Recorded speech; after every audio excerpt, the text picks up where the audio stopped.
안녕하세요. 성장하는 유튜브 채널 용돈TV의 실투남 인사드리도록 하겠습니다. 이번 주 들어오면서 굉장히 큰 변동성을 가진 종목이라고 한다면 이 셀리버리라는 기업을 빼놓고 말씀드릴 수는 없을 것 같죠?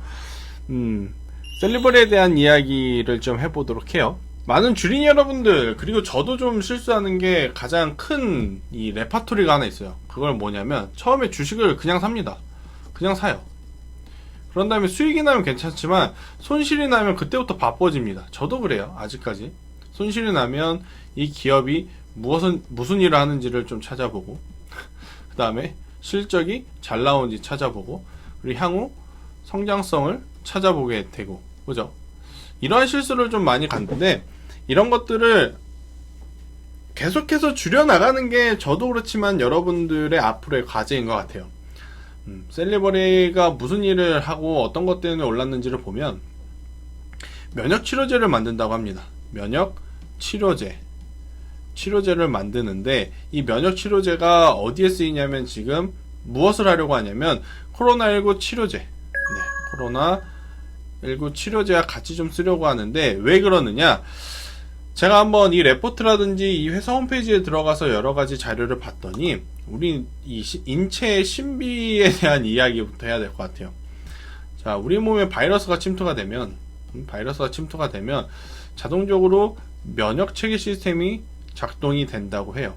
그런데 일반적으로 면역 체계 시스템이 작동하는 그 활동량을 예를 들면 10%라고 하면 문제가 된 사람들은 이 면역 시스템이 바이러스가 좀만 들어와도 몸이 조금만 움직이는 게 아니고 막 50%, 100% 정도 면역 시스템이 움직이는 사람들이 문제라고 해요. 아, 이게 왜 문제지? 그게 더 확실하게 바이러스를 죽이는 역할을 하는 게 아닐까 싶었지만, 이렇게 면역 시스템이 오버해서 활동을 하게 되면 바이러스도 죽이는 것도 그렇지만 몸 스스로 파괴를 한다고 합니다. 본인 몸에 있는 장기나 이런 것들도. 이러한 현상을 사이토카민이라고 한다고 그래요. 사이토카민. 그런 것들을 억제하기 위한 이 치료제를 개발하는 기업이 셀리버리라는 거였어요. 그러면서 시장에서 관심을 받았던 거고, 최근의 상승은 사실 그러한 이야기보다는요, 이 무상증자 때문에 그래요. 무상증자를 하게 되면 보통 투자자들은 이러한 생각을 하게 되죠. 무상으로 주식을 주는 거 아니에요. 무상으로 주식을 주는 거예요. 아, 그럼 그만큼 이 회사 주주들한테 주식 그냥 줄 정도로 돈 잘 버는구나, 아니면 돈 잘 벌 거구나, 그런 이미지를 심어주게 되죠. 그러니까 투자 심리가 배로 살아들면서 바이! 초강력 스트롱 바이. 자, 첫날 상한가, 둘째날 상한가, 그런 다음 횡보, 더 갈 것처럼 하다가 어제 하한가 같은 하락. 지금 이렇게 나온 상황인데, 매매를 함에 있어서 기업의 본질과 같이 기업의 실적에 대한 이야기 혹은 PER, PBR 이런 이야기를 하는 건 당연히 맞지만, 한번 이렇게 투기적인 매수세로 상승한 종목을 가지고 앞서 말씀드린 여러가지 그 이야기들로 평가를 하기에는 굉장히 어려울 것 같아요. 단순히 그냥 이 투자 심리를 한번 예측을 해보면서 대응을 하는 게 더 좋은 상황이 아닐까 싶은데, 그 얘기가 뭐냐면, 자, 지금 셀리버리라고 하는 기업 보게 되면 20만원부터 상승을 하기 시작했습니다. 20만원부터 상승을 하기 시작했어요. 그죠? 자, 그리고 나서 크게 보면 이 25만원이라고 하는 박스권을 돌파를 하고 시세가 급격하게 나온 겁니다. 여러분들이 한번 투자자라고 생각을 해보고, 그리고 지금 투자하신 분들 한번 투자 심리를 제가 생각을 해볼게요. 이날이죠. 이날 며칠이죠? 1월 22일날 상한가 갔을 때는 다 수익입니다. 죄다 수익입니다. 한 명도 빠짐없이 수익일 수밖에 없습니다. 그 다음날도 마찬가지죠. 한 명도 빠짐없이 수익일 수밖에 없어요. 자, 그 다음날 이제 매수자와 매도자의 심리가 엇갈리기 시작합니다. 누군가는 팔고 싶고, 누군가는 보고만 있다가 아쉬워서 사고 싶고. 그런데 여기서부터 이제 사고가 나기 시작을 하는 거죠. 무슨 사고? 첫 번째, 갖고 있었다가 매도 못한 사람, 매도를 못한 사람. 두 번째, 이제 와서 매수를 한 사람. 자, 이제 요 두 분, 요 두 유형이 좀 걱정이 되기 시작하는 시기이기도 합니다. 자, 그 다음날 다행스럽게 큰 변동성 없이 머무르면서 많은 투자자들을 고민하게 하죠. 아, 이거 더 사야 돼? 아, 이거 팔아야 돼? 자, 이제 그 다음날 이제 야, 이거는 더 사야 된다로 가닥이 잡히는 패턴이 나오죠. 야, 이건 매수해야 돼. 이건 N자 파동이야. N자 파동이야. 그런 것을 암시하면서 좋은 모습을 흘러가는데 참 시장이 우리 마음대로 갑니까? 진짜 재수없죠 시장. 꼭 사면 그냥 패대기 쳐요. 패대기 쳐요. 패대기 칩니다. 그래서 이날 한번 수급을 봤더니 기관과 외국인이 계속해서 팔아치웠어요. 물론 지금 시장 장세가 기관과 외국인보다 개인 투자자들의 자금이 강하기 때문에 개인들이 사면 올라갔었던 시장이라 하지만 이런 투기적인 종목들 외국인과 기관이 또 팔기 시작하면 또 엄청 팔기 시작하거든요. 그러면서 수급적인 불안감도 나타낸 그런 셀리버리입니다. 그러면 앞으로 우리가 어떻게 대응을 해야 되느냐? 지금은요 아무것도 할 게 없어요. 일단 홀딩해야 돼요. 지금은 딱히 할 게 없습니다. 지금 위치에서 추매? 저렇게 25%뭐 30% 가깝게 떨어졌는데 추매? 떨어진 칼날 잡으려다 손 아작날 수 있죠. 그죠? 그렇다고 손절?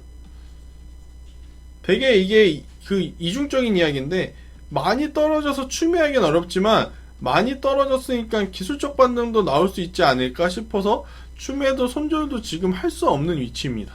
사실. 그런데 이 투자 심리로 봤을 때는 위험한 부분이기도 해요. 왜냐면 점 상한가를 간 게 아니잖아요. 점 상한가가 뭐예요? 그냥 시작하자마자 매수할 타이밍 주지 않고 바로 상한가에 가는 걸 점상이라 그러죠. 그런데 이 셀레브리 같은 경우에는 이날 1월 25일날 상한가를 가긴 했지만 1%부터 시작했어요. 1%부터 쭉 올라갔단 말이에요. 자, 그러면 만약에 이날의 시가인 이 가격이 지금 오늘의 종가와 별 차이가 없는데 오늘 종가를 보게 되면 이날 산 사람들 있잖아요. 이날 아침에 산 사람들은 진짜로 계좌에 35% 이상 수익을 봤었던 사람인데 지금 보게 되면 어때요? 제로거나, 그죠? 플러스 마이너스 제로거나 오히려 마이너스로 전환된 사람들도 있어요.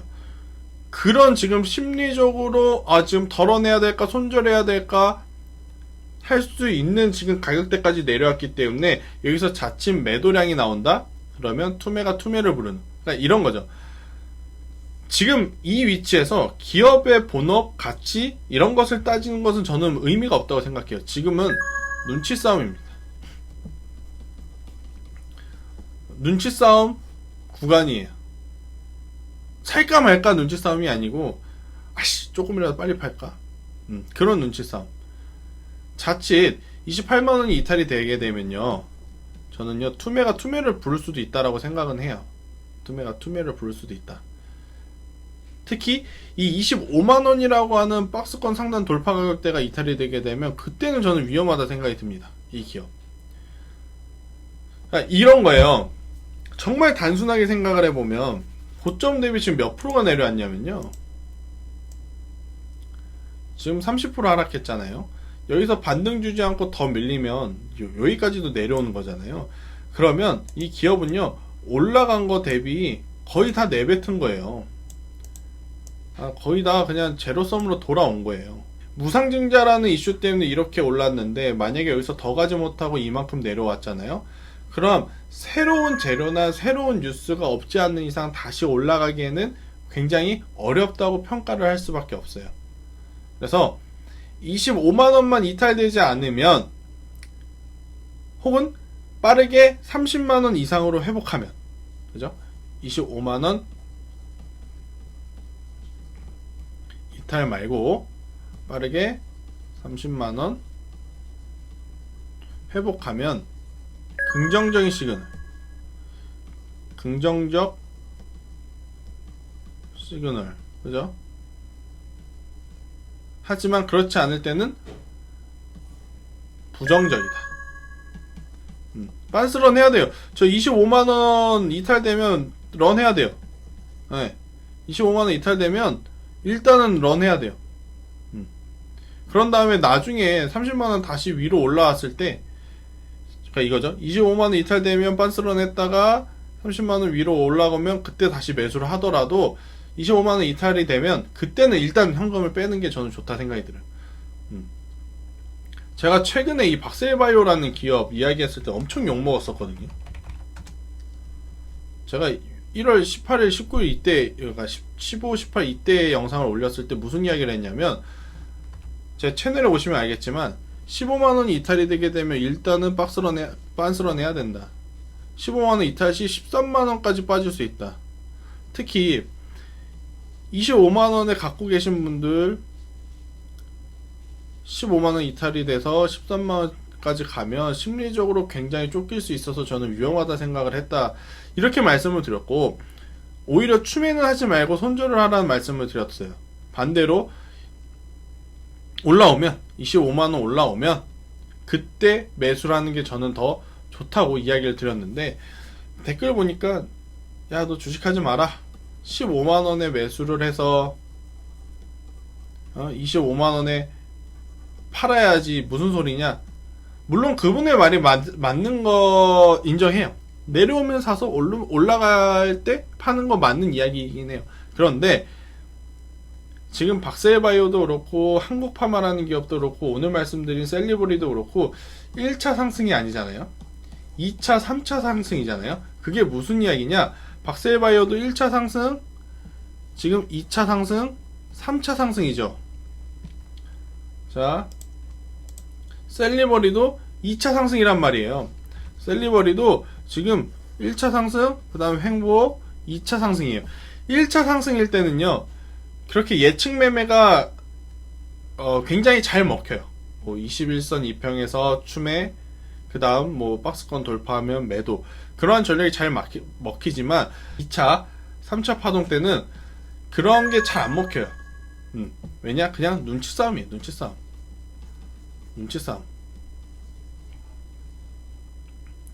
그러니까 저는 차라리 셀리버리는 25만원 이탈 시 빤스런 대신 빠르게 30만원 이상에서 마무리가 되면 추가 매수나 혹은 그냥 보유하고 있다가 32만원에서 35만원까지 한번 노려볼 수 있지 않을까.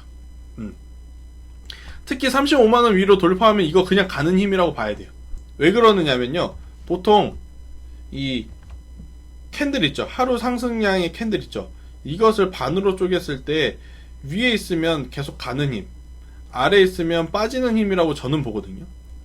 자, 이 파란색 음봉을 반으로 쪼갰을 때 35만원이면 어때요? 반에 상단이니까 그냥 가는 힘 이렇게 보는 거고, 하단이면 내려가는 힘 이렇게 보는 게 맞습니다. 아셨죠? 아니 뭐 셀리버리에 대해서 제 말이 맞으니 제 말대로 따라하자 이건 아니고, 제가 생각한 셀리버리를 보유하신 분들의 앞으로의 합리적인 대응 전략은 이거지 않을까 저는 생각이 듭니다. 보유하고 계신 분들 모두 좋은 결과 있기를 바라겠습니다.